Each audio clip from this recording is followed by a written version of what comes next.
celda o del mismo andén.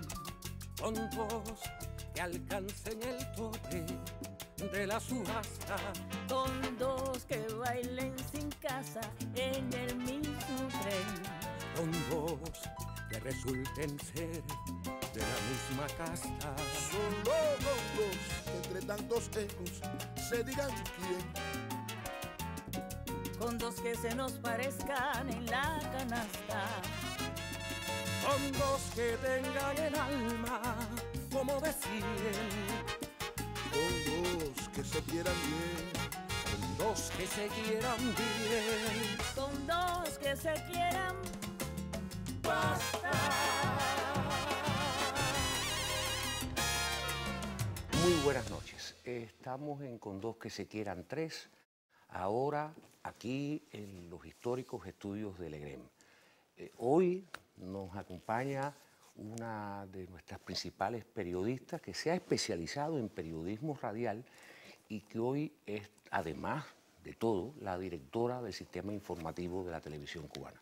Es una mujer de una belleza abrumadora, tiene una de las caras más bonitas que salen por la televisión. Nos hemos encontrado y cada vez que me encuentro con ella es una fiesta realmente encontrármela. Y la invité en la segunda temporada, en esa temporada no quiso. Tuve suerte en que me dijera que sí. La gran periodista Bárbara Betancourt. Mi madre. Mi amor. Mira que No, es sí, exagerado. mira, pero la gente no, tú eres una muchacha muy bonita. Bueno, muy mira, bonita. para serte honesta, toda la vida estuve apostando a eso, pero ya estoy en otra etapa. Pero fíjate y que- déjame hacerte una precisión. Directora de Política De política informativa, ya. Ya pasé por la Ya dirección del pasaste por sistema la dirección, informativo. claro. Ya. Es casi Sí. como un intermedio entre el director de noticiero, de todos los noticieros, quiero decir, y el presidente del organismo, o sea, como en el medio. Más o menos, sí.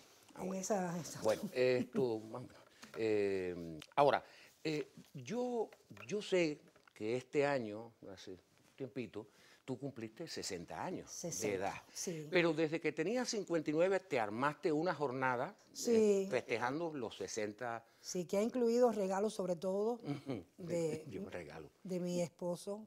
Sí, lo he abusado de él criminalmente. Y de tus compañeros. También, pero además porque si no me regalan se los exijo. Claro. ¿No? Que cumplí 60 es un aniversario cerrado, entonces Claro, sí. Además la cifra es hay, bonita. hay que prestarle atención. Pero ¿por qué tú tienes pensado jubilarte? Sí, a ver, mira, va a ser muy difícil jubilarse después que uno está en una profesión que demanda de todos los sentidos activados al mismo tiempo. Yo llevo mucho tiempo trabajando y trabajando de verdad, madrugando porque como tú decías, soy periodista también de la radio con independencia de las responsabilidades que en algún momento debía asumir en la televisión, nunca dejé de hacer radio, porque era la posibilidad además de mantenerme haciendo periodismo. Ya tú sabes que los cargos y las responsabilidades conllevan más reuniones, informes, evaluaciones y esas cosas, y te dejan poco tiempo para la profesión, y yo preferí, puse así, como si fuera una condición, continuar en Radio Habana, Cuba, conduciendo un espacio, dirigiendo una revista de la que soy la responsable máxima, una revista informativa en vivo de 3 horas, abre la programación de la mañana. Y entonces, bueno, uno también como que se agota. Estar un tiempito, quizás regalarme unos meses para hacerme revisiones de salud, que a veces me dice, ay, no parece que tiene 60, pero los tengo. Y por la parte de adentro también tiene Sí, 60. claro. Entonces uno necesita hacerse algunas cosas, terminar algunas cosas de familia, y yo creo que nunca me voy a apartar del periodismo. De alguna manera o de otra, porque además me gusta compartir con los jóvenes, aprender, todos los días uno aprende, Mauri. Seguro. Todos los días. Y los jóvenes ahora son muy talentosos, salen muy bien preparados y les falta a veces la brújula, les falta la autorregulación, que se la da uno y uno mismo lo va adquiriendo con los años. Cuando yo converso con los jóvenes y los veo como desbocados, les digo, yo también estuve desbocada. Y yo también creía que esto estaba mal hecho y que lo otro igual, hasta que me fui no adaptando, no resignándome, sino dándome cuenta que hay modos de hacer las cosas que siempre van variando, que cada cual tiene demandas diferentes, de acuerdo con los años y con el contexto, que el mío, cuando yo empecé el periodismo, no era este. en un contexto diferente, pero uno también tenía expectativas de cambios y las vas haciendo con el tiempo y te vas disciplinando, que no quiere decir que volviéndote un carnero ni nada de eso. Y los jóvenes después vienen y me dicen, tenía razón, hay cosas que yo sé que en este momento, pero la he seguido haciendo. Yo soy del criterio de que todo se puede decir, pero tú tienes que ver en qué contexto y con qué palabras y luego cuál es el mensaje final, qué te deja lo que tú dijiste. Tú no puedes hacer la misma crítica que hacen de las cosas que funcionan mal en Cuba con los mismos términos, con las mismas comparaciones que la hace el Herald, para poner un ejemplo. O que el le nuevo hace- Herald, el Miami o el Herald, claro. Sí, no lo puedes hacer porque nosotros estamos haciendo una crítica para construir, una crítica para mejorar. Cuando se habla de crítica, por ejemplo, de la información. Y no somos, en alguna mesa que compartí con un colega muy talentoso, por cierto, del centro del país, decía que nosotros no somos francotiradores, sino tiradores francos.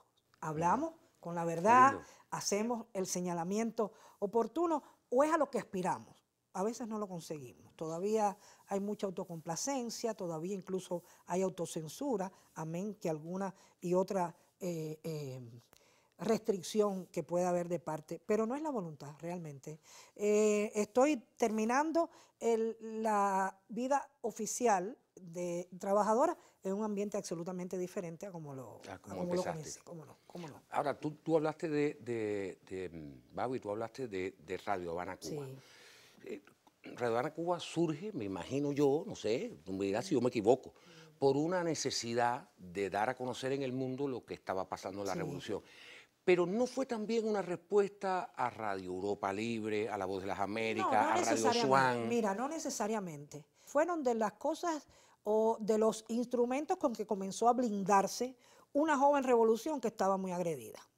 Ya en la Sierra Maestra había surgido Radio Rebelde, una emisora diferente de las comerciales que habían en Cuba en ese momento, que las cuales no desaparecieron ni nada, porque la Coco tiene 1000 años y ha seguido teniendo su misma impronta. CMBF, Radio Progreso, tiene, qué sé yo, más de 70 años y tiene la misma impronta que tiene, que tuvo desde sus inicios. Lo cierto es que Radio Habana Cuba vino quizás a complementar esa necesidad que tenía Cuba, muy amenazada, una revolución muy manipulada, muy criticada, muy desvirtuada por los medios de prensa que siguen controlando las grandes los medios radiales de los que hablaba. Claro, medios radiales también, como esos, pero no fue exactamente una respuesta, fue una necesidad que tuvo Cuba de dar a conocer su verdad y la verdad de otros países. Radio Habana Cuba, si bien comenzó en transmisiones en español e inmediatamente inglés, después fue asumiendo programaciones en las lenguas autóctonas de nuestros pueblos de América. Y guaraní, y quechua, y creol, bueno, además de portugués, en América Latina fundamentalmente Brasil, pero con transmisiones también para África. A lo largo del tiempo se fue fortaleciendo, fue diversificando sus públicos, y yo he tenido experiencias maravillosas cuando he dicho en algún lugar del mundo que soy de Radio Habana Cuba. Tú me hablabas de que de Radio Rebelde sigue existiendo, Progreso y todo, pero Radio Habana Cuba no se oye en Cuba. No, siempre se concibió para oírse en el exterior. Ahora no, porque ahora estamos en internet y ya no hay emisoras ni nacionales ni internacionales, porque hasta las municipales, si te pones en internet, te escuchan en Groenlandia. Pero siempre el público de Radio Habana Cuba, por eso tiene códigos diferentes en el lenguaje. Nosotros nos sentimos en la obligación de no decir sederistas, porque eso no le dice nada a algún oyente extranjero. Hay códigos que tenemos, claro, hay algunas restricciones, algunas licencias para abordar incluso temas con más profundidad que en otros, pero lo cierto es que es muy interesante trabajar en Radio Habana Cuba. Y bueno, fue el lugar donde hice las prácticas cuando era estudiante. ¿Cuántos años? Yo llevo en Radio Habana Cuba, si cuento, desde que empecé. En el 77 comencé yo la universidad y ya, así que y enseguida empezaste. Empecé en el año del festival, en las vacaciones esas, 77-78, que era el curso primero mío, 78 fue el festival, y bueno, ya estuvimos trabajando todo eso. Y desde entonces, bueno, hasta todavía, hasta todavía. Y seguramente después de que te den de tu papel de la manera, jubilación. seré como un abuelito reloj ahí, algo de eso, diciendo algo. Nada, compartiendo mis experiencias. Babi, tú has dicho, y yo estoy muy al tanto, por supuesto, de todo lo que ocurre. En un panel estuve leyendo yo, en la preparación de estas entrevistas, tú hablabas de que a ustedes, los periodistas que defienden a Cuba y que defienden desde cada cual del periodismo escrito, les llaman despectivamente periodistas oficialistas. Sí. Y a los que supuestamente premian, condecoran y todo eso, son los llamados periodismo independiente, que de independiente ya sabemos cuán independientes son, de la misma manera que tú tienes un patrón que te paga, la independencia tuya dejó de ser una política editorial. Es decir, ¿qué tú piensas siempre que cuando les dicen a ustedes, a ti, a Arlene, a Randy, a todos, periodistas oficiales? Bueno, y a mucha honra, ¿no? Yo no, mira, yo no tengo contradicción, nunca la tuve. Contradicción entre lo que digo y lo que siento. Y te imaginarás que a estas alturas del partido, ¿no? Nadie ni me obliga a decir en lo que no creo, a predicar lo que no creo, ni a decir lo que siento. Yo me siento muy comprometida porque creo, aún contra los defectos que los tiene, y aún las cosas que no hemos sabido resolver. Si fuera perfecto, que aburrido. No, son circunstancias que nunca quizás fueron ni siquiera imaginadas. Aún cuando Fidel dijo que lo más duro estaba por llegar después del triunfo, lo cierto es que a lo mejor no pensó que todavía, 50 y tantos años, con esta agresividad, con este bloqueo, que nosotros mismos a veces hemos abusado en decir que el bloqueo es la causa. Y el bloqueo sí es la causa de muchísimas cosas. Además de la desidia, la incompetencia de algunos errores de cálculo, de política, pero el bloqueo tiene un peso fundamental, porque por esto no fue por lo que se luchó. Se está luchando y se está diseñando, se ha soñado el país. Yo lo soñé también porque yo también participé en la discusión de los documentos que se aprobaron en el último congreso del partido. Se está diseñando un país que sea esto y socialista y también próspero. Nunca el socialismo no está reñido con la prosperidad, con el buen vivir, con que tú puedas satisfacer tus necesidades, tus demandas y algún que otro antojo, ¿cómo no? Con tu dinero. Es decir, nada de eso está reñido con el socialismo. No es por esto, no es esto que tenemos en estos momentos todavía. No es ni la justicia social para todos, no es la culminación, no es la concreción de los sueños por los que se han muerto tantos en 150 años. Pero realmente hay mucha gente que cree en esto así, con sus imperfecciones. Y yo siempre se lo digo a los demás, no pueden estar locos. Tantos millones de personas en el mundo que admiran a Cuba, que creen en Cuba, que sigue siendo para ellos Cuba un paradigma, no pueden estar equivocados. Incluso los gobiernos, que cuando no están sometidos a las presiones del imperio o pueden votar en silencio, votan con Cuba.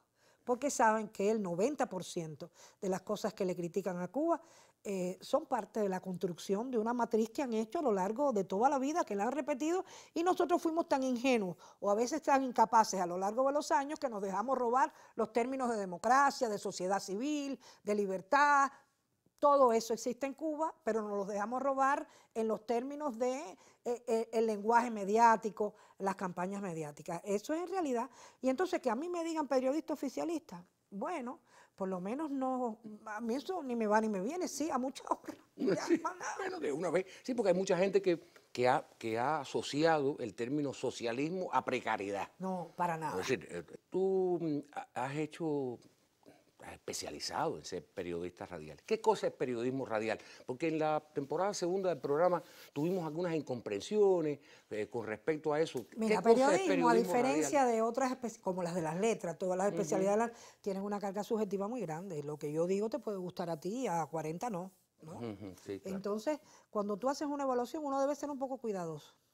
Que no hayamos a veces sabido hacer un periodismo atractivo, que hayamos en algún momento hecho un periodismo autocomplaciente, de cifras, de datos que no te dicen nada. Mira, nosotros tenemos ahora todavía, y se padece, que a veces tenemos notas oficiales, que fulano se reunió con mengano en un ambiente tal y más cual, Y bueno, si tú sabes leer entre líneas, tú sabes que cuando es fraternal y no sé qué, es mejor. Cuando es cordial y respetuoso, es que tal como está y como, en fin. Uno puede, pero bueno, ¿y eso qué trae? Sí, es lo mismo que cuando una prolongada Sí, enfermedad. claro, claro. este, Eso no le dice nada a la gente, porque no puede traducirlo ni en beneficio, y se supone que todo tenga una causa, que tú te reúnes con alguien o tú firmas un convenio con algo, y a veces todavía estamos arrastrando un periodismo de ese tipo.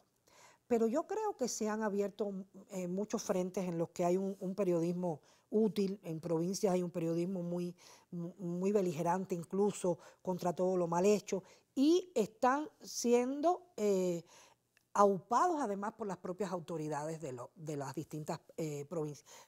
Pero periodismo radial yo creo que tiene el encanto que no lo tienen otros medios. El periodismo radial es el que más se acerca a lo que está sucediendo ahora mismo en el mundo cuando cualquiera tiene un celular y filma lo que está sucediendo y lo puede decir. Antes hablábamos de inmediatez y ahora estamos hablando de instantaneidad. Porque antes decías, no, porque periodismo radial es hermano. A mí, todavía con 60 años, me dan un teléfono y alguien me responde en una cabina y yo le digo lo que está pasando. Eso no lo tiene otro medio. La televisión tiene una parafernalia tan grande para hacer un remoto y para que a veces conspira la técnica y por supuesto para mí que he trabajado en los dos medios sé que la complejidad de la televisión ningún otro medio se le acerca, ¿no? Ni los costos de la televisión ni el producto final es muy atractivo, la imagen es muy atractiva y además te dice millones de cosas que yo en la radio tengo que decir con criolla, guayabera blanca, bajo la escalerilla del avión, el presidente cubano. La televisión no lo tiene que decir porque estás viendo a Raúl con guayabera blanca.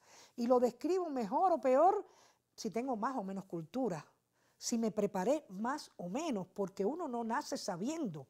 Uno tiene que darse brillo todos los días y el conocimiento nunca sobra.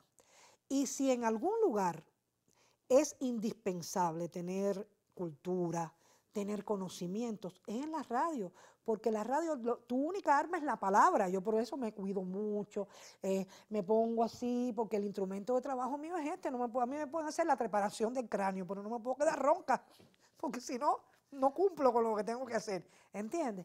Y yo creo que esa magia que tiene la radio, que además alguien me puede imaginar delgada, joven, ¿entiendes? Ya tiene que ser los que vivan lejos de Cuba, porque los de aquí ya me conocen como soy. Pero bueno, tiene sus encantos. Bueno, Barbarita, vámonos a Cienfuegos, porque además Cienfuegos no es campo y tú has dicho que estás dispuesta a defender, si nos agredieran en algún momento, defender desde Copelia hasta Radio Centro. Porque tú no soportas los bichos, pero en Cienfuegos no es campo, Cienfuegos es una ciudad hermosa. Sí, miren, Cienfuegos es bellísima. Y yo yo cuando yo vine para acá a estudiar en la universidad, ¿no? Y el interior del país, ¿qué interior, chica? ¿Qué interior del país? Habaneras presuntuosas a mí. Sí, claro, también. ¿Qué interior de Cienfuegos? Es una ciudad bellísima. Bueno, yo viví en el asfalto toda mi vida y nací con 2 carros en la puerta de mi casa, el de mi papá y de mi abuelo. Así que no estén diciendo eso. Pero yo fui hija única muchos años, criada por mi abuela María Amalia, que era algo así como Bernarda Alba. ¿Sí? Mandaba a Malambo. Sí, mi abuela sí. Pero tú no seguías Angustia, seguramente. No. Yo por suerte, mira, en el carácter, mi mamá era muy agradable. Y mi papá era crisanto buena gente. Mi papá era un hombre muy bueno. Y bueno, yo creo que por suerte saqué cosas. Yo creo que yo soy una buena persona y que también me gusta ser agradable. Por lo menos me propongo no molestar a las personas, que eso es algo. Pero mi abuela no me dejaba ir a las escuelas al campo. Nada más que se come platanito, pues nunca supe chupar un mango, porque si la niña se atora, porque que no, es decir, entonces fui medio inutilona. La primera sábana que yo lavé cuando finalmente conseguí que me dejaran ir a una escuela al campo, porque ya tenía novio y quería estar en el besuqueo, y eso es normal. Y la escuela del campo es perfecta para eso. Sí. Entonces, a Mauri esa sábana creo que la enjuagué con lágrimas, porque yo creía que él tenía que echar más detergente o algo de eso, y aquello no terminaba. Entonces, nunca supe hacer nada. Cuando me hice novia de mi esposo, Él tenía un vecino cocinero que fue el que me enseñó a cocinar porque su mamá cocinaba malísimo. Pero su vecino, Bacardí, ¿Pero quién? La mamá de Nelson. sí, cocinaba muy mal. Tu suegra, es decir. La mamá de Nelson. Sí. Cocinaba muy mal. Entonces, Bacardí me enseñó, yo lo llamaba y le decía, Bacardí, voy a hacer hígado, ¿cuántos minutos tengo que darle en la olla? ¡No! Bueno, y entonces aprendí porque en mi casa no hacía nada, lo cual me ha convertido en un ser incapaz de caminar prácticamente en la arena, me cuesta mucho trabajo. En el campo, para mí las escuelas del campo, ya después del besuqueo, yo quería que se pasaran esos días volando, porque no tenía cómo ir al baño, porque es decir, soy medio inútil para algunas cosas, y no lo voy a decir. Y entonces yo digo que en caso de una agresión, a mí que me pongan en el grupo de acción y sabotaje. Y yo vuelo el Copelia, vuelo que no me manden por una loma por lo más que quiero, porque me van a agarrar presa el primer día, porque no sé, soy además una gorda achantada, ¿no? Pero tú te burlas mucho de tu gordura. No, no es que me burle, mira, es que la asumo. Mira, yo a veces puedo incluso comer menos que los que me rodean y no están gordos. Y ay, pero es que yo estoy sin nada de ser gorda, pues seamos gordas. Y trato de ser saludable, ¿no? Y a veces por eso tomo a veces conciencia y he hecho, como casi todas las gordas, etapas de dieta. Incluso he logrado bajar de peso de una manera, pero me gustan las cosas que engordan. Claro. Me gustan las cosas que engordan. Pero desde niña eras gorda. Sí, después tuve, por suerte, para no ser una adolescente acomplejada, tuve una esbeltez, era una muchacha muy bonita. Hice Tú un sigues preuniversitario. siendo una mujer, no me lo vuelvas a repetir, tú eres muy bonita. Sí, pero menos. Bueno, era mucho más bonita, vaya, para complacer. Y tuve un pre también de muchos novios y esas cosas, pero ya después empecé a engordar. Y cuesta mucho trabajo, después de cierta edad cuesta mucho trabajo. Además de que uno tiene una rutina, una dinámica, yo madrugo mucho. Si yo introduzco en la dinámica de mi vida ejercicio, realmente me queda muy poco tiempo para comer, para dormir, o para ocuparme de mi casa y mi familia, ¿no? Claro, pero tú hablabas, bueno, ya hablaste de Nelson, es importante hablar de Nelson. Muy importante. ¿Cómo es ese romance que ha sido un romance muy largo, Muy largo. que tuvo un punto de interrupción donde tú por poquito te mueres? Ese cuento te lo hizo Arlene. Sí, hombre, claro. Yo fui esa madrugada y le decía al cuerpo de guardia, usted está muy nervioso. Y yo, deme diazepam. Bueno, nada, una bronca terrible, de esas que uno cree que se va a acabar el mundo. Y no, hemos tenido varios desencuentros, yo me imagino que todas las parejas, pero Nelson es una persona muy importante en mi vida, desde todos los puntos de vista. Nelson es mi pareja, es mi crítico, es mi primer fan, es el que está pendiente. Si yo he logrado tener una carrera profesional, por lo menos constante, y con un nivel de calidad digno, en gran medida se debe también a Nelson, a su constancia en ayudarme, en buscarme materiales, en dejarme para que me dedique a eso y él hace otras cosas. Y bueno, voy a decir ahora algo que a él no le gusta. Él descubrió después de viejo que le gustaba jugar con agua. Sí, entonces ahora me ayuda mucho, limpia, friega, Bueno. pone la lavadora, Pero que es la que yo te había lavadero. preguntado qué tiempo llevan juntos, desde que se enamoraron hasta ahora. Bueno, a ver, desde el 79, saquen la cuenta, es una Bueno, barbaridad. mucho. Yo soy incapaz de sacar Bueno, cuentas ya, sin pero son calculadora. 39 años. Sí, es mucho. 39 años, es más de la mitad de la vida de los dos. Tú eres una mujer que te gustan mucho los niños y no has tenido hijos. No has tenido hijos porque no te lo propusiste en su momento, porque no puedes o porque no pudiste. No pude, hice todo y no lo conseguimos. Y bueno, nada, tengo de todas maneras. Eso no me ha salvado de tener sobrinos y nietos. Tengo ahora un nieto, 2 nietas, de las que me ocupo así como si fueran por la libreta de verdad, hijas de amigas muy queridas. Antes tenía sobrinas, ahora lo que tengo son nietas. Y la he pasado muy bien, he disfrutado mucho. Las hijas de amigas mías han sido de alguna manera también familias mías, me quieren mucho.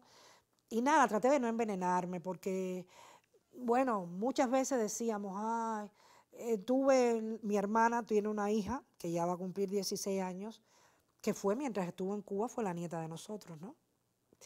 Fue de las cosas más duras de separarme de la muerte de los familiares queridos y también en un momento los viajes que se convertían en un pasaje a lo desconocido, porque tú no sabías hasta dónde. Por suerte han mejorado mucho, hay mucha flexibilidad y ahora todo depende del dinero, que la gente pueda ir o venir o algo de eso. Pero sí, en algunos momentos, sobre todo en aquella etapa, pensaba que me faltaba algo, pero nada, nos fuimos acostumbrando, fuimos haciendo la vida con esa ausencia y nada, y logramos en primer lugar salvar un matrimonio, mantener un matrimonio con esas características Tantos años. y seguir y tratar. Un día nos sentimos mejor el uno con el otro, otros días queremos tirarnos una cazuela por la cabeza, como todo el mundo. Yo no creo que sea diferente de los demás. Eso pasa. De todas maneras, tú tienes una gran vis cómica, todos tus compañeros, todas las personas que te conocen. Yo he llamado a todos los periodistas amigos y es lo más importante que decían. Sí, ella es muy simpática, pero en el caso de ella, simpatía, broma, choteo y burla no está asociado a superficialidad, ligereza, falta de profesionalismo. ¿Cómo tú manejas esa dualidad? Es casi una bipolaridad positiva. Sí, bueno, a ver, no. Chicos, yo realmente lo de la vis cómica debe venirme muy naturalmente, ¿no? No es que yo me proponga. A veces yo digo algo y a la gente le puede dar risa porque dice que yo empato una cosa con la otra de una manera. Por ejemplo, el otro día que estaba junto con Rosa Miriam, Rosa Miriam se ríe. Rosa Miriam Elizalde, claro. Sí, Rosa Miriam se ríe más o menos del 70% de lo que yo digo y yo a veces me le digo, mira, ella estará loco, estaré yo que estoy desbocada. No, porque le digo yo, mira, te lo puedo jurar por mi corazón envuelto en grasa. Y ella empieza a reír, pero además eso me sale. Y después dije, mira, un corazón envuelto en grasa. Yo lo que quise decir corazón de gorda, ¿no? Pero no era nada. Yo puedo decir cualquier disparate que se me pueda ocurrir, pero es que no me lo proponga, es que me sale naturalmente. El periodismo es una profesión muy estresante y yo he tenido empresas muy serias que hacer. Yo casi todo el tiempo no solo he sido reportera de temas nacionales, sino de política internacional. He dado cobertura en los últimos 30 años, más o menos, desde... bueno, yo empecé a cubrir eventos internacionales con el comandante en el 92 y desde entonces hasta acá. Es decir, eso yo creo que no tiene nada que ver. En mi caso no tiene nada que ver. Una cosa es mi carácter y otra cosa es la responsabilidad con que yo he asumido una profesión que además me gusta mucho. Te puedes divertirte muchísimo y puedes pasarla muy bien. Yo generalmente me he divertido mucho haciendo mi profesión. Amén de que me ha permitido, de alguna manera, acercarme a la grandeza del comandante, a la humanidad de Raúl, que uno generalmente lo imaginaba serio, hosco, y es todo lo contrario. Y bueno, eso no hay como pagarlo. Y entonces, con ellos he sido tal cual soy. Trato de ser yo en todos los momentos. Y el momento que tengo que ser yo seria, soy yo seria. Y en el momento que puedo distenderme, me salen entonces los disparates. Yo tengo la información de que tú has estado en algunos encuentros donde en el caso de Fidel, el comandante en jefe, en su momento, y Raúl, tú has estado muy cerca de un encuentro de Fidel cuando saludó a Carter por primera vez, a Clinton, en el caso de Raúl, por supuesto, Obama en Sudáfrica. ¿Cómo es que la vida te pone tan cerca? Porque que Fidel le haya dado la mano en el entierro de Trudeau a Carter, eso no se sabe, o no se sabe tanto. Sí, bueno, yo lo dije. Sí. Yo generalmente lo digo todo. A mí si alguien no viene y me dice, no puedes, yo lo digo todo, siempre con sentido común. Tú tienes que poner las cosas en el contexto. Y por ejemplo, este último caso que fue fue muy simpático. Porque estábamos, y después Raúl me lo preguntó de vuelta al país, cuando veníamos el viaje de regreso, porque nos acercamos y le preguntamos qué fue lo que dijeron, qué fue lo que se dijeron, porque vimos que habían intercambiado brevemente, y dice Raúl que cuando Obama se para delante de él y lo saluda, él le dice, I am Castro, y Obama le dice, I know. Entonces ese cuento era muy simpático en el avión. Dice, y ustedes lo dijeron, y yo, pero si yo estaba transmitiendo, dio la casualidad que estaba transmitiendo para Rebelde. En ese momento lo que había sucedido, había terminado de hablar no se me va a olvidar nunca, en Cosasana Sí, Suma. cuando el velorio de Mandela, ¿no? Fue en el velorio de Mandela, era la que había sido, que estaba de canciller, había sido antes ministra de Salud Pública, había venido muchas veces a Cuba, era la que estaba en ese momento al uso de la palabra y presenta a Obama. Obama está en un lateral de la presidencia y baja y sube la escalerilla y yo empiezo, Obama sube la escalerilla con el primero que se encuentra, es con Raúl, el presidente Raúl Castro, se saludan, intercambian, después está al lado fulano y sigo, y Raúl me dice, cuando yo le estoy haciendo el cuento a Raúl, yo seguía haciendo así, dice Raúl, ¿pero por qué hacía así? Yo, porque pues decirlo lo mismo me dan un premio que otra cosa.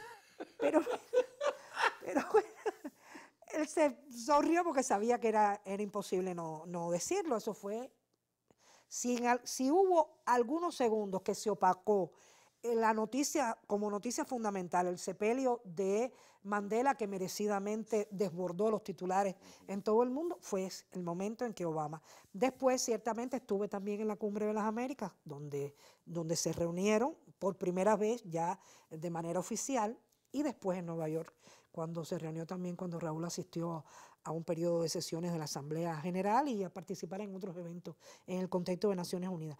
Y con el comandante igual, porque el comandante desbordaba a la gente en todos los lugares.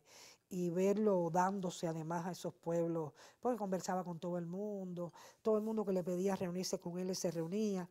Eran personalidades diferentes, pero igual de interesantes las dos. Con Raúl estuvimos en un museo de la Gran Guerra Patria en Moscú y no sabes cuánto orgullo sentí cuando terminó aquel recorrido, que el director del museo le dijo, usted sabe más de la historia de Rusia que yo. En Costa de Sahuipe, donde se empezó a cocinar la CELAC, la integración latinoamericana, tal y como la vemos ahora, que no está ahora todo lo robusta que debiera.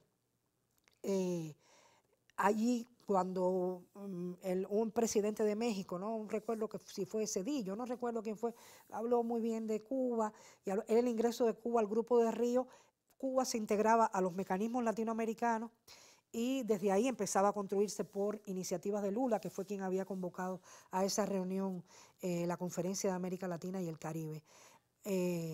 Aplaudieron el ingreso de Cuba y Raúl se viró para el canciller y le dijo, aquí quien tenía que estar era Fidel, porque Fidel había bregado mucho por la integración latinoamericana, porque Fidel realmente fue un paradigma para los políticos, no solo de izquierda, sino para las personas decentes en todo el mundo. Yo creo que Fidel era un referente obligado. Yo buscando en tu currículum, esta mañana de hecho, estaba buscando, me encontré que tú tienes muy pocos premios de periodismo, si alguno tuvieras. La pregunta va en doble sentido. ¿Por qué no tienes todos los premios de periodismo que deberías, a mi juicio? Y si hay personas que trabajan para los premios, si hay periodistas que trabajan para ganarse un premio. Bueno, a lo mejor no me gusta ser rotunda en esa respuesta. Puede que haya personas que retoquen. Chicos, yo trabajo bien todos los días, por lo menos es el propósito que me hago diario. Y a lo mejor como todos los días doy lo mejor de mí, no sé, yo digo, bueno, esto está bien, la gente me dice que bien te quedó, pero a mí me parece que es normal.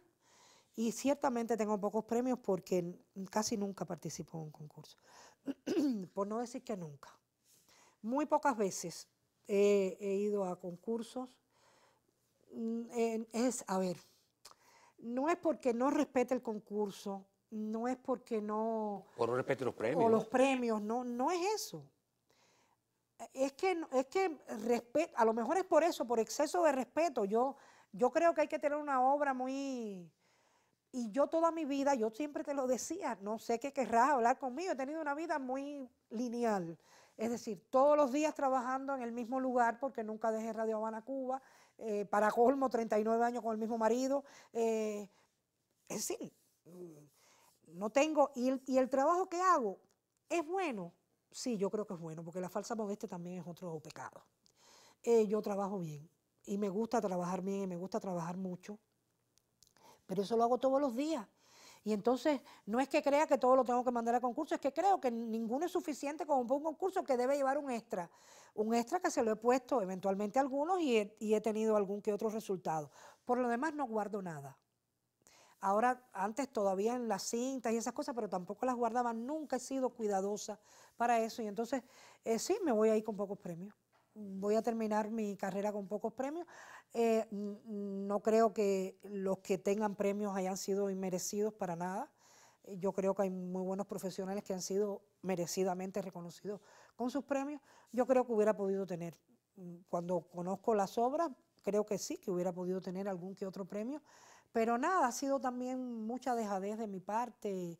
Y ya te digo, no, hemos tenido de las discusiones más grandes que yo he tenido en mi casa con mi marido, ha sido por eso. Bueno, yo a ver, te voy a dar las gracias por haber venido.